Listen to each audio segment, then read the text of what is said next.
And that just makes me feel good because I know she would have liked that. My mom would always tell me that just hug yourself, Rupa, and give yourself ice cream. I mean, up until like in my 30s, she would say that. So I just feel like, when I think of her, I definitely give that energy in the home in a better way, I think. Hey everyone, and welcome to yet another episode of Entering Motherhood, a podcast dedicated specifically to new moms going through this amazing journey in life. I'm your host, Sarah Bilger, a postpartum nutritional coach / mechanical engineer.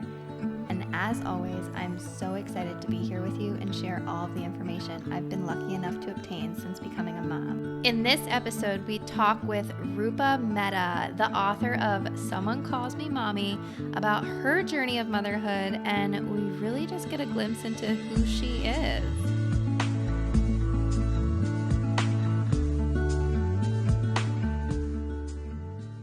I don't know how you feel, but I feel like these episodes just keep getting better and better. I am having so much fun meeting so many moms doing so many amazing things, and I'm so happy and excited that you are here along this journey with me. This episode specifically, like I said, we speak with Rupa, and she is just so much fun to talk to. And we start off chatting about her move from New York to Pennsylvania and just really what that was like going from a small apartment into a big house with lots of room to roam around.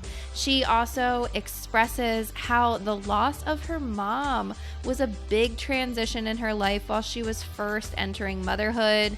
We talk about how her daughter was born via emergency C-section and how she felt because she was someone that has always done fitness, that she was going to be able to have the ability to bounce back, not the way of being skinny and things like that, but just physically be able to be comfortable in her own skin. But what she found was that she was emotionally there, but physically drained. So with her second, she really made it a priority to be present through the pregnancy, birth, and now into postpartum. And we also just break down how the process and the creation of her book was started and how she sees her mom and her daughter. And that was a huge part of why she started writing this book and all of the poems that are in there. And we even read one of them from the collection. She's just amazing. I hope you enjoy this episode. So pop in those headphones, turn up the volume, and let's get this episode started. Hello, and welcome to Entering Motherhood. Glad to have you here today.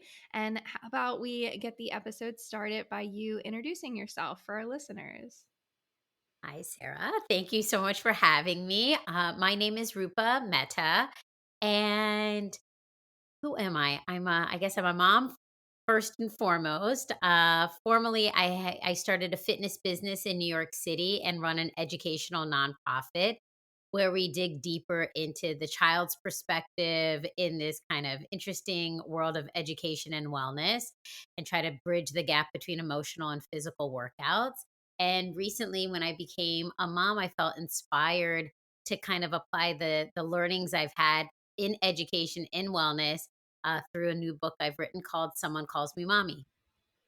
Awesome. So, and then we were just chatting before we started recording, and you are in Pennsylvania now, which is where I'm originally from. So, what was that move like? Oh, wow. So from New York City to Pennsylvania, I feel like, it's more that we went from renting a two-bedroom to owning a house, which I feel like is its own thing. I used to look at homes and be like, I just love the kitchen, the windows. And now when I check out people's houses, I'm like, how's your water? How's your septic? Just my perspective on house maintenance has definitely changed. I went from calling the super to, bats in the attic, ants, whatever. I mean, ants are no big deal, but just everything. And it's all on you. But we live in this beautiful area. Absolutely love it here. And it's been great for kind of a creative escape. And also, it's just nice to see my daughter just run around. Yeah, I think That has been one of the best things of us owning a house, like to have the space for our kids. Like we too went from a small apartment to a house all when our daughter was about 6 months. So just kind of making that transition and being able to like see that space for them is Totally. fun. It's funny, we were in New York City on, like, a little vacation, and someone asked her, "What do you do in Pennsylvania?" And I think she was 2 at the time. She's like, "I pick worms. That's what I do in Pennsylvania." And I was like, this was, like, a dream answer for my husband who really wanted us to get out of the city, and Yeah. so it was just funny. Like, that's her defining moment. So was she born in New York? She was actually born in DC. I had moved out of New York to be close to my mom, who was very ill, to have the baby. And then I moved back to New York City and then to Pennsylvania about a year later. So, what was that all like when you were first entering motherhood? Then you moved right into DC. How far along were you? What was that all looking like? Oh gosh.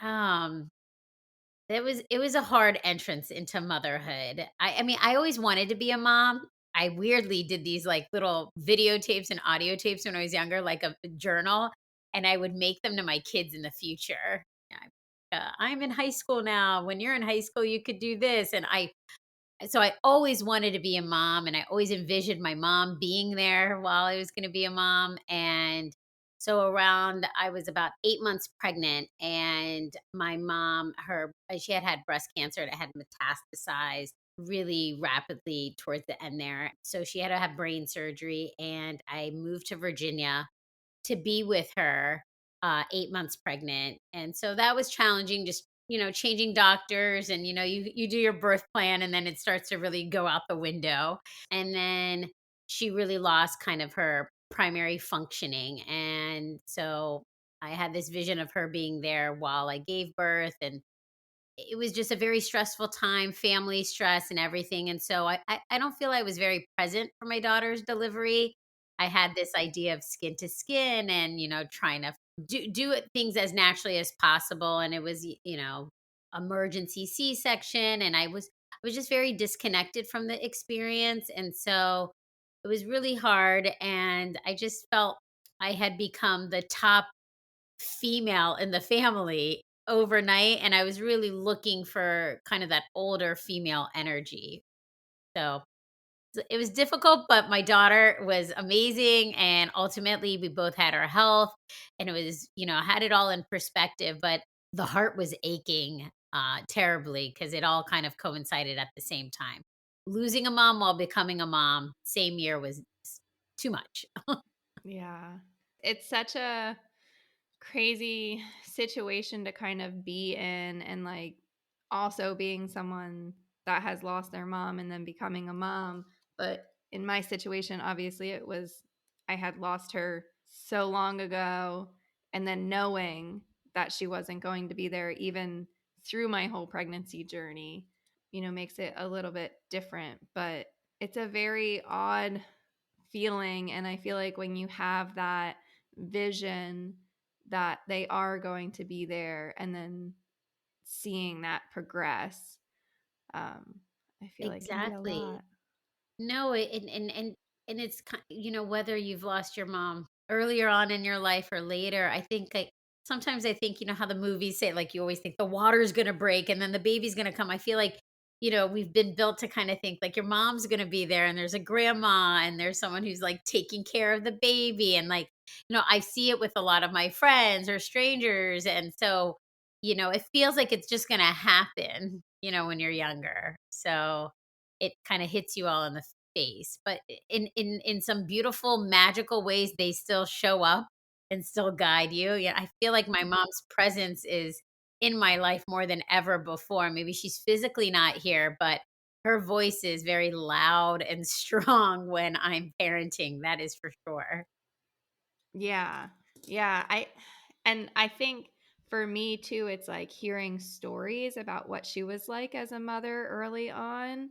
I think that really helps. And just like hearing how she may have like interacted with us, I can kind of feel that presence even more. Like there was a moment that I guess she had told the story, or somehow, like, I have written down a story of her when we were young, of her kind of like running and chasing my brother because he was like getting away when we were all out somewhere or something.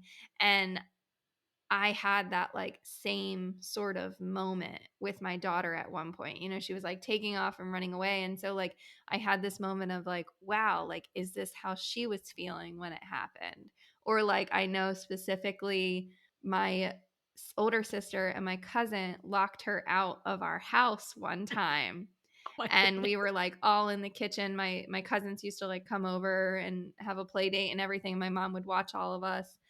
And I was so young. I think they just like gave me some candy and I was content. But they were like laughing at my mom and like, haha, like we locked you out. And I think she had to climb through a window. And so, like, now, like, if I go out to go get the mail or something and my daughter's inside, I'm like, don't lock me out. Cause like, I'm like imagining like what that could have been like. And like, even just, in the car, you're afraid, like, oh my gosh, like, what if I lock them in the car? Like, all those like panic moments of like what was this like for them. And you know we can't ask them, but we can kind of feel their presence in those moments. So have you had any kind of, I guess, moments like that, or kind of like wondering, like, I wonder how she would have handled this, or like you're wishing for advice? Yes. I think one of the biggest things was really honestly this transition to Pennsylvania. Like I've reflected on my mom a lot and through her parenting. So she moved to this country from India, years ago, 40 plus years ago. She was in her 20s when she moved here, and she just didn't have her like local Indian grocery store and the taste and the language. And she just was committed to like staying here. She felt America was the best land of opportunity and freedom. And she wanted that. And she was so strong and pushed through it. And here I am just kind of going through my own struggle from New York English speaking to Pennsylvania English speaking. But I feel that her energy caused me to stick through it more, and thinking of how she was a parent that whole time she had had my brother, and how she must have navigated that and really kind of compartmentalized and put things in a perspective and was committed to her long-term goal. And I feel that my mom's presence, and thank goodness she was an inspirational mom, has caused me to handle things maturely and make sure I can see the larger, bigger picture here. So when I find, thousands of bats in the attic, I'm not like, let's move back to New York City tomorrow. I'm really thinking of her. And one thing about my mom that I always really looked up to is, yeah, I would have taken my mom in any form, as a grandma, as a mom, as a friend, as a sister. She was cool in all realms. She just really had a great personality and vibrant and buoyant. And sometimes when I feel like I could lose my patience or maybe commit to a schedule with my daughter, like napping or something, that feels rigid, I feel I'm like, let me try to be like a grandma right now, energetically to my daughter. And kind of what would my mom do? And everything ends up a little bit softer, a little bit more balanced, and that just makes me feel good because I know she would have liked that. My mom would always tell me that, "Just hug yourself, Rupa, and give yourself ice cream." I mean, up until, like, in my 30s, she would say that. So, I just feel like, when I think of her, I definitely give that energy in the home in a better way, I think. Yeah. How long after your daughter was born did she pass? My daughter was born, in March, and she passed away in February the following year. But she had really lost kind of the ability to really be here and function maybe 10 days before my daughter was born. It was a stark difference. I guess just, I mean, like, obviously that impacted your postpartum period. Yeah. But other than that, like, what was it like when you were initially entering motherhood? And how has, first, that transition into motherhood, what was that like? And then now with your second, Where is it different? How are you feeling? What have you learned? Goodness, these 2 pregnancies have felt so totally different. I feel like first is probably always different than the second, and then, like, the circumstances, like I mentioned before, with my first, I didn't feel I was present, and then, dealing with the loss of my mom, as someone who has done fitness for a living, I always thought I would kind of bounce back into shape, not necessarily skinny and like, but just feeling like in my body. And I think I just built up a physical armor around me as of protection. So I feel I channeled all my energy into being emotionally there for my daughter, but I was physically I just kind of just put on weight and put on like a shell around me. I don't think I was attached to life in the ways that I used to be. And so going into this pregnancy, I really just wanted to feel present. And so now I'm 6 weeks postpartum and I'm like, working out, I feel I mean, working out in the sense, like, I'm stretching a little bit, and I just feel in my body. I'm not doing anything grand, but I was able to physically and emotionally be there when my son was born. I was aware of what was happening. I wasn't feeling a sense of loss and the rug being pulled out underneath me, and so it's been very different, and I think entering motherhood in general, it has been just a slowly letting go of control. Is how I would maybe in one sentence capture entering motherhood. Just a complete surrender to whatever is going to happen, whether it's the labor, the delivery, the personality of the child, the dynamic at home, just kind of being able to be adaptable and go with the flow. I'm breastfeeding and I always joke with my husband, I'm just on like Caribbean time. Like, like I can say like I want to have dinner at 6, but that's just like in theory and just an idea. It's a hypothetical. No one needs to commit to this. And you said that you ended up with an emergency C-section with your first? Yeah, emergency C-section with my first, and with my son, I went to 9 centimeters dilated with no epidural, and then a C-section again. And I guess with both pregnancies, now looking back, I realize, I mean, not I realize, the doctors, not I realized that my pelvis was too small and I had a have both babies wouldn't have come through. But I think after my first one, I really didn't know that. I hadn't internalized that. I felt that because I was so depleted energetically and because I was just in a different headspace, that I somehow didn't have the stamina to kind of push through. So I had beat myself up a little bit. I was like, if I had just a little bit more in the tank, maybe I could have pushed more. But it was a 36-hour labor. It was like a whole thing. And so now that the kind of the repeat happened with my second, but in a different way, I feel this was a very healing labor and delivery. Mm. And I feel very lucky to have had that. Yeah.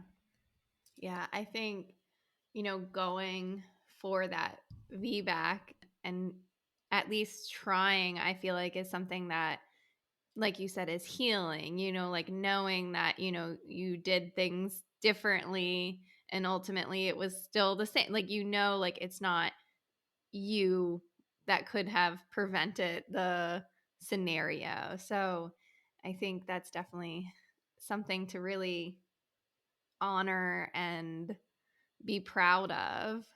Very much so. I mean, I joke with my husband. My husband's like, "You were like on another planet." I was like high on life during this VBAC. I think it was just so different than the first delivery, and I ended up. They ended up cutting like a blood vessel. I had to have a blood transfusion. I had a bladder infection.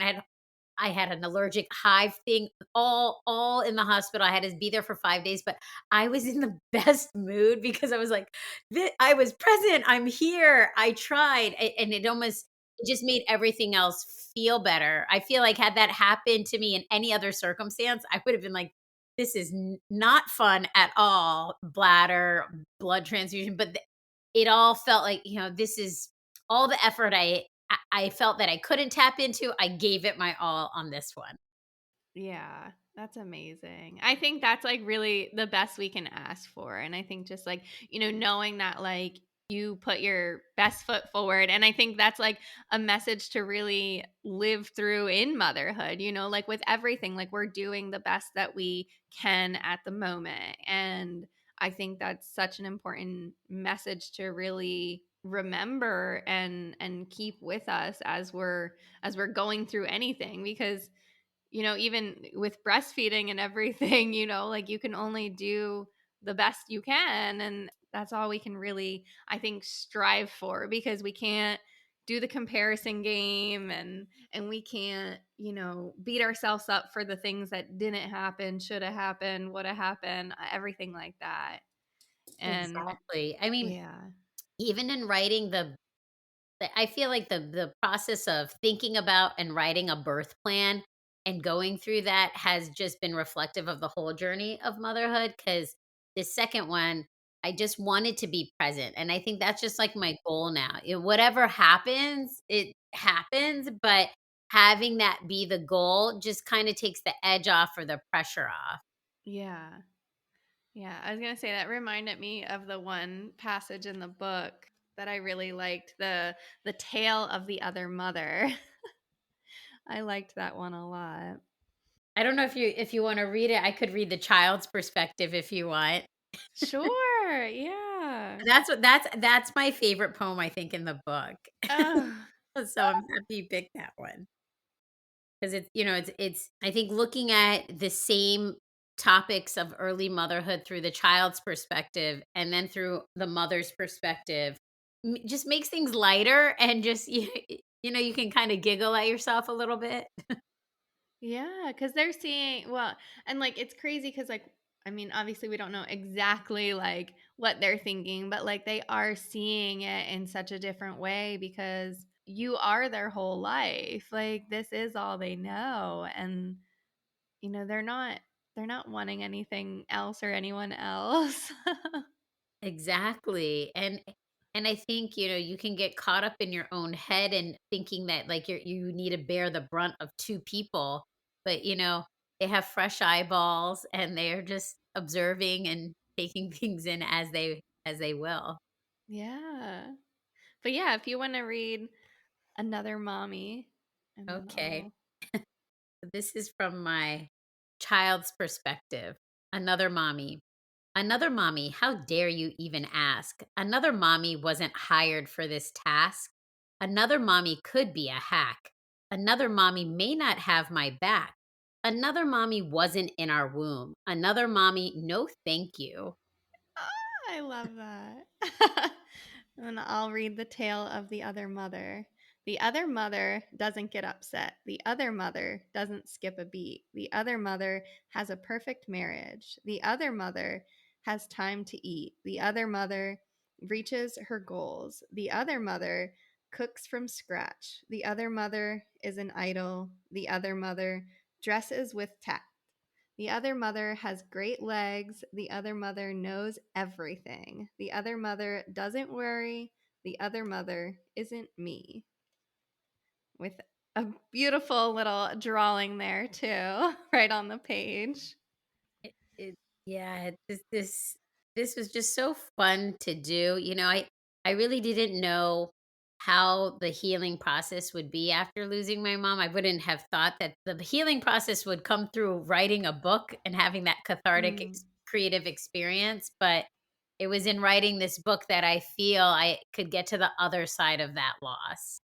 And so I just had a lot of fun doing the illustrations and channeling my daughter's voice in quotes, was very easy because my daughter reminds me so much of my mom. And so it really felt in writing this poetry like that I was almost hanging out in like a little tribal circle with my mom, my daughter, and me, and like talking and spending time together. And I know that wasn't actually happening, but in my head, that's what it felt like. And so it was really cathartic to write. So you said she passed in February of 2020. Mhm. When did you start the idea of the book, and what was that process like? It happened last June, July. I was with my daughter and she was in the phase where she was obsessed with her rain boots, which I'm sure has happened to you too. rain boots all day, every day. And we were jumping around in puddles, and it was, time for her to take a nap and us to stop doing the puddle jumping. And she just looked at me the way my mom would look at me and said, "Mommy, I don't want to take a nappy. My rain boots are happy." And it was just the way she delivered it, the way rhyming, it just I really felt like I was talking to my mom. My mom was the queen of sassy, simple one-liners. I'll give you an example. If I called my mom and I was in New York and I don't know, let's say I was just talking about some quintessential New York City moment. She's like, "Rupa, just be like Walgreens and hang out on the corner of happy and healthy." And she just had these, like, beautiful, funny lines. I don't know if it's because English was her second language, and she just picked up I don't know, but she was the best at it, and my daughter has this similar quality, and so that night, I went home and started writing poetry, starting with napping, like, napping from my daughter's perspective and napping from my perspective, and then I just turned to my husband and I said, "I just want to do this every night. I love this." And so then I started thinking about breastfeeding from her perspective, my perspective, ordering from Amazon and from her perspective and my perspective, all, all the things. And then before I knew it, I had 100 poems and 50, circling around 50 subjects, and I wanted to illustrate them, and I had this vision of illustrating them, but I didn't feel super confident. I mean, I've done poetry books and stuff for my nonprofit, but I've hired illustrators, and I've always done it as a hobby since I was young. Um, and my husband was like, "Why don't you just do it? We have the time and the space in Pennsylvania to do this. Like, and so I just kinda locked myself in a room and did the first couple, and then they just kind of flew out of me. And the book was done, and I always knew it was gonna be called Someone Calls Me Mommy, because I don't know if it was from the loss of my mom, maybe I think this probably happens independent of that. Just the idea that someone is calling you mommy, that you're the legal guardian, that you're the responsible caretaker, just always took me by surprise that someone's calling me mommy now. And it felt like a universal feeling that could happens for mothers everywhere. And then so July, I finished the book, and here we are. It kind of everything moved kind of fast. Yeah. Wow. I mean, I absolutely love it when I got it and just I mean, I don't even know the whole presentation of it I think is just like the rainbow colors and the little hands on the back. I think it's beautiful and just reading through them like I've been reading through it just getting my morning coffee and kind of sitting up before the baby gets up. So, like, after my daughter leaves to go to daycare and I have a little bit of extra time to just sit with some coffee by myself, I've been like reading through the pages and it just really helps like flash back to those little moments that they've all happened like now having a toddler and then with the baby I can see almost all of the scenarios panning out but even for somebody who's just entering motherhood to have something to kind of reference and see those perspectives because we're all feeling those emotions and we're all going through these little itty bitty moments of our life. And to really be able to say, like, our baby's experiencing this too, and like someone is calling us mommy, and it's a really amazing idea and book, and I Thank think it's you. I think it's awesome what you've done. Thank you so much. It truly was a labor of love, and I think the one thing I've been really, I don't know if surprised the right word, but I can't believe how universal the book has been for moms of totally different ages. I've had a lot of grandmothers tell me this feels like yesterday when I was doing this and potty training. And I think independent of where you are in the motherhood journey, like you're saying, whether you're just entering motherhood or you're seeing your kids enter motherhood, that it is these moments are so visceral and in our bodies that tapping into them through poetry feels like a nice closing of the loop on that for some of my grandmothers. Yeah.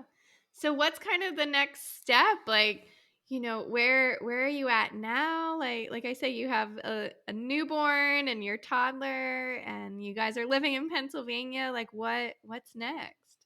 Well, I think that this is the first time I feel like everything's settled, you know? I understand looking back on the last 5 years of pregnancy and mom being sick and stuff like, so I'm just gonna hang out in this pocket of feeling settled because, as life will have it, I'm sure it will be unsettled before I know it. So I'm just in this little bubble right now. And then as far as the book goes, I just want to share it with as many moms as possible. It's been exciting because we've been in the initial steps of conversations with people who want to take like the drawing or the poetry and apply it to apparel or diaper bags and clothing and things of that nature. So just seeing how this book can manifest in different directions. And I'm still writing poetry. I've already started the second version of it. Someone calls me mama because she went from mommy to mama, and that's just Oh. very fun for me, and so we'll see when that feels complete and stuff, but I just wanna kind of follow this creative journey of this process of looking at things from both our perspectives. I think it's very healing and smart for me to do with my daughter at this point, and I'm gonna continue it. Yeah. Well, that's amazing. I'm so excited for you. Thank you. Where can we reach you, get in contact with you? Where can we get the book? Everything like that. So you can order the book on someonecallsmemommy.com. And I just started Instagram. I'm new to the Instagram world. I'm at Rupa underscore mommy. And I just use that as a way to kind of stay connected and continue drawing and sharing poetry from different perspectives.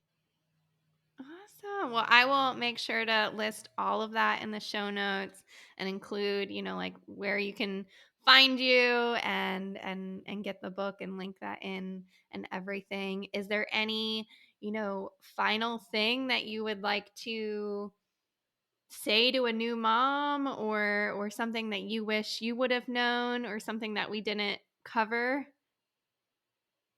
No, I just so appreciate you having me on and being able to share my story. And I would say for anyone entering motherhood that just remember someone else is also entering lifehood and that perspective is there and you can tap into it if you give yourself just a couple seconds, and it could make your entrance into motherhood a little bit easier. I love that. Well, this has been so much fun, and thank you so much for coming on. And like you said, sharing your story, talking about your book, and everything that's going on with you. Thank you. This was so fun. I was listening to your podcast and I was like, I can't wait to talk to her because you have a cadence and an energy that's just very Uh, calming. So I was like, this is gonna be easy and fun. And I feel comfortable. So thank you. Aw, good. I love hearing that. Very much so. Well, this wraps up another episode of the Entering Motherhood podcast. If you enjoyed today's episode, please rate and review us wherever you are listening, because that helps the show grow and expand so that other mamas can learn information on how to heal and navigate in motherhood. And speaking about healing, I just wanted to let you all know that September will be the last month that we are offering our Heal Your Trauma Mama workshop for free. This workshop is a time that you can focus on becoming more aware of yourself and the strength that you have in motherhood. It really gives you an opportunity to allow yourself to look deeper and heal so that you can be more present and look at motherhood in a whole new way. We break down different methods that you can utilize that will help you get started with healing from any trauma that might currently be present in your life associated with motherhood, birth, everything that comes with the transition of entering motherhood.